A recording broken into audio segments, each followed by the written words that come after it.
My humble salutations to my beloved Bhagwan, respected elders and my dear students.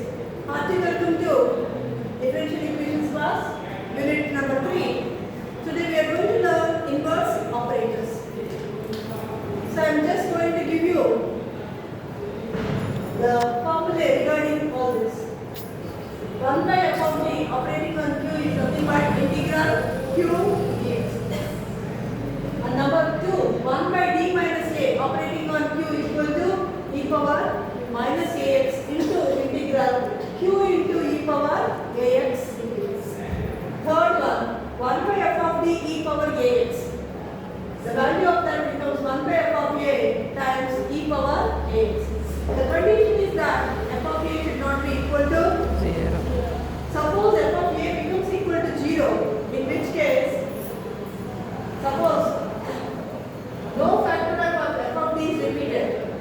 That means if we are going to get a root 2 and if it is not repeated, then under that condition we write x by f of 2 times e power 2x, like that we are going to get. In general, if f of a is not equal to 0, then the inverse operator value will be x by f of a into e power ax.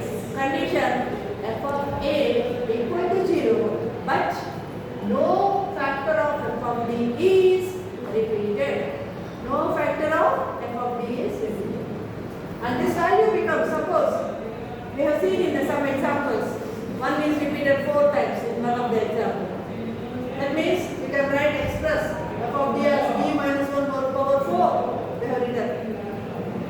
So under those circumstances, suppose the given function is of the form f of d equal to d minus a whole power k. A is what? A is the root of this into the remaining factor. That is, we are going to write that as phi of d, where a is the factor of f of d repeated how many times? K times. So what is f of d? D minus k power k into phi of d. Phi of d. Into phi of d. The product of these two gives f of d, where a is a factor of which function? F of d repeated how many number of times? K times. K times. Then this 1 by f of d operating on e power ax will be value is given by x power k by k factorial into 1 by phi of a into e power ax. And then we are having, suppose q is a constant. Okay, q is a constant. 1 by f of d of q becomes equal to, suppose q equal to L, then 1 by f of d operating on q becomes what? 1 by f of d operating on L. L can be written as e power 0x. E power 0x. Anything power 0 means 1. So L can be written as L into e power 0x, we can write.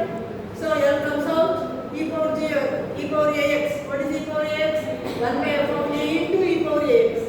Here a equal to what? 0. So we get L by f of 0 into e power 0x. E power 0x equal to 1. So what is the value? Here it is compulsory that we have to see that f of 0 is not equal to 0.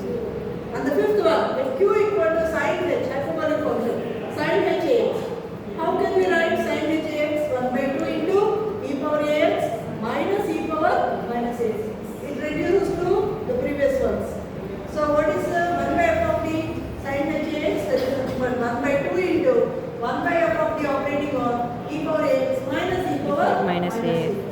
Similarly, if q is equal to cos h ax, then its value equal to 1 by 2 into e power ax plus e power minus ax. Then 1 by f of d of cos h ax becomes 1 by 2 into 1 by f of d operating on e power ax plus e power A minus. I hope this is clear to all. Thank you.